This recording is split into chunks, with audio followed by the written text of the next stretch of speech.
श्लोक 56। सर्वकर्माण्यपि सदा कुर्वाणो मद व्यापिश्रया मत प्रसादात वानपोति शाश्वतम पदम वयम। अर्थात मेरा शुद्ध भक्त मेरे संरक्षण में समस्त प्रकार के कार्यों में संलग्न रहकर भी मेरी कृपा से नित्य तथा अविनाशी धाम को प्राप्त होता है। तात्पर्य मद व्यापिश्रया शब्द का अर्थ है परमेश्वर के संरक्षण में। भौतिक कलमश से रहित होने के लिए शुद्ध भक्त परमेश्वर या उनके प्रतिनिधि स्वरूप गुरु के निर्देशन में कर्म करता है। उसके लिए समय की कोई सीमा नहीं है। वह सदा 24 घंटे 100% परमेश्वर के निर्देशन में कार्यों में संलग्न रहता है। ऐसे भक्त पर जो कृष्ण भावना अमृत में रत रहता है, भगवान अत्यधिक दयालु होते हैं। वह समस्त कठिनाइयों के बावजूद अंततोगत्वा दिव्य धाम या कृष्ण लोक को प्राप्त करता है। वहां उसका प्रवेश सुनिश्चित रहता है, इसमें कोई संशय नहीं है। उस परम धाम में कोई परिवर्तन नहीं होता। वहां प्रत्येक वस्तु शाश्वत, अनीश्वर तथा ज्ञानमय होती है। श्लोक 57। चेतसः सर्वकर्माणि मयि सन्न्यस्य मत्परः बुद्धि योग उपाश्रित्य मच्चित्ता सततम भव। अर्थात सारे कार्यों के लिए मुझ पर निर्भर रहो और मेरे संरक्षण में सदा कर्म करो। ऐसी भक्ति में मेरे प्रति पूर्णतया सचेत रहो।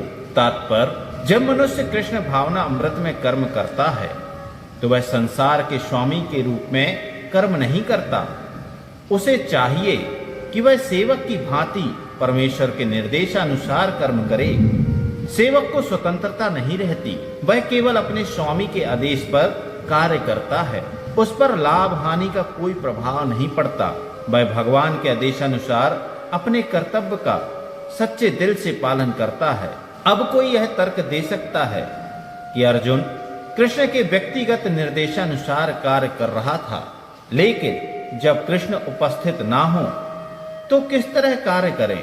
यदि कोई इस पुस्तक में दिए गए कृष्ण के निर्देश के अनुसार तथा कृष्ण के प्रतिनिधि के मार्गदर्शन में कार्य करता है तो उसका फल वैसा ही होगा। इस श्लोक में मत्परा शब्द अत्यंत महत्वपूर्ण है। यह सूचित करता है कि मनुष्य जीवन में कृष्ण को प्रसन्न करने के लिए कृष्ण भावना भावित होकर कार्य करने के अतिरिक्त अन्य कोई लक्ष्य नहीं होता।